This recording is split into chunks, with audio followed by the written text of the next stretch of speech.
Moi, l'Algérie, c'est un grand mystère.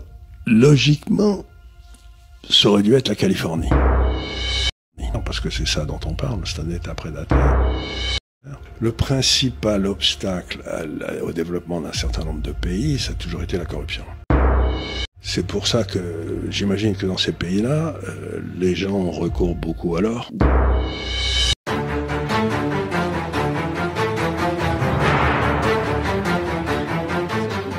De plus en plus tous les jours, quels conseils donneriez-vous pour protéger les personnes qui vivent au Maghreb et précisément en Algérie?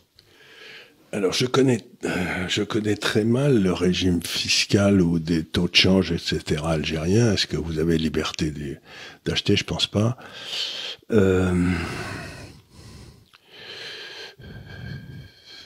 L'Algérie, c'est quand même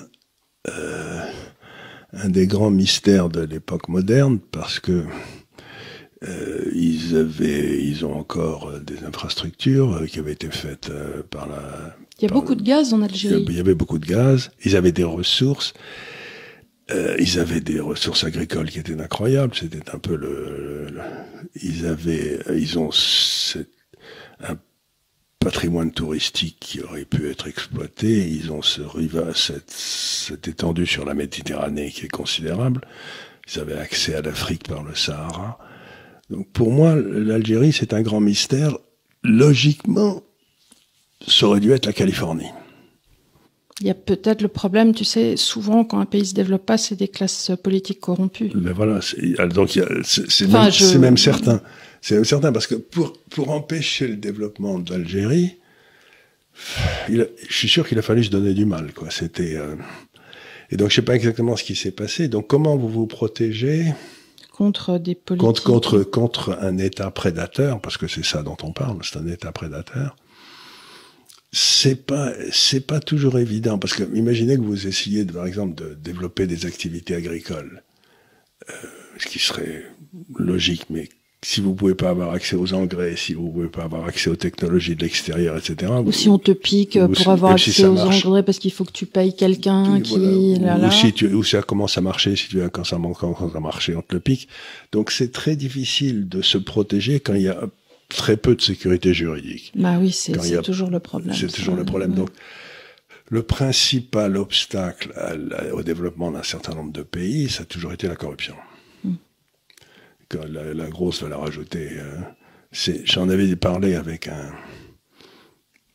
un type qui est un des plus gros propriétaires, qui est un de nos clients, sans doute le plus gros propriétaire immobilier de New York, qui était un Ukrainien, qui était arrivé en 1920 ou je sais pas quoi, complètement un juif ukrainien, donc complètement fauché, puis qui a fait cet immense empire.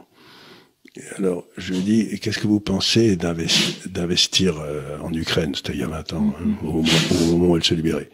Elle me dit, très bien, c'est comme vous lancez votre bar, là, dans un quartier populaire, ça marche très bien, vous commencez à avoir beaucoup de clients, tout le monde est très content. Puis il y a deux gars qui arrivent en imperméable et qui vous disent, à partir de demain, le bar, il est plus à toi. Ouais. Et vous allez prendre l'avion, parce que sans ça, vous avez de beaux enfants, ce serait dommage qu'il arrive quelque part et vous vous barrez.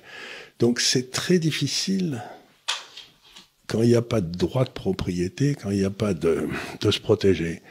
C'est pour ça que j'imagine que dans ces pays-là, les gens recourent beaucoup à l'or. Oui. Parce que mais l'or, en quelque sorte, c'est le truc par défaut quand t'as pas confiance ni dans ta banque centrale, ni dans ton État, ni dans ton régime de propriété. Et là, c'est vraiment enterrer son talent. Mais oui. Voilà, parfois, c'est la moins terrible des choses à faire. Le moins terrible des choses à faire. C'est peut-être d'avoir de l'or. Voilà. Mais c'est pas très gai ce que je raconte, mais je crois qu'il y a un vrai problème là de